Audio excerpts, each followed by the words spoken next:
Chair. So just following on from my earlier discussion about the advance payments of benefits, the Minister stood up to say, well, people can do a budgeting activity, which isn't actually that much different from budgeting advice or something to do with trying to organise for beneficiaries to rearrange their money better, knowing, as she does full well, that there simply is not enough, and that beneficiaries seek support through advances in various forms because they do not have enough to cover the very basics. And of course we saw an exact example of that today in the newspaper. So while the Minister will spin this as trying to help beneficiaries, at the root of what she is saying, and at the root of this provision in Clause 23, is the assumption that if a beneficiary cannot manage on an income that is insufficient, it must entirely be their fault. They must obviously be the ones who are not doing a good enough job of managing on money that simply cannot stretch any further to cover the very basics. And she herself would understand what that means, having been in a similar situation before, as do I and as do others in this House who have been in similar situations. We understand what it means to not have enough to cover the very basics and to need help.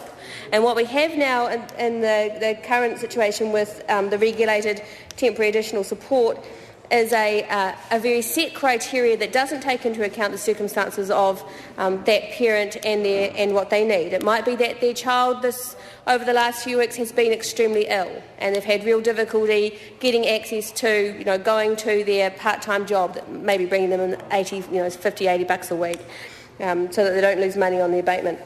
It might be very basic particular circumstances, but if they fail the regulatory tests that are set out in the legislation, then they won't be able to access that additional support, and they will go without the very basics, and so will their children.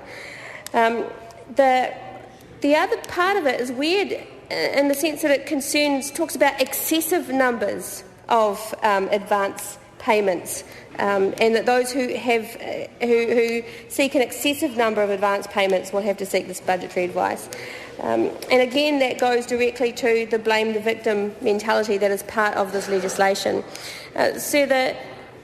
What we need in welfare legislation are systems that are simple, that are understandable, transparent, and that incentivise beneficiaries to gain the extra skills that they need so that they can move into the workforce when they're ready, that provide support for the children of beneficiaries to be parented as effectively as possible. And these are opportunities when you have a sole parent on the domestic purposes benefit.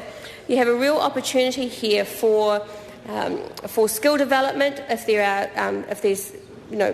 the person doesn't have a very good education or hasn't had an opportunity to get further development, further training, to look at what their skills are, to support them into training for better skills. There's an opportunity for supporting parents, sole parents, to get access to childcare so that their children are getting a very good, high-quality early childhood education, one that they can participate in and be part of. There's a whole lot of really excellent opportunities for early childhood education where that parent can be involved with the child on a regular, daily basis without the stress of having to find work or be forced to lose their benefit as a result of having to, if they don't find the work that their case manager says.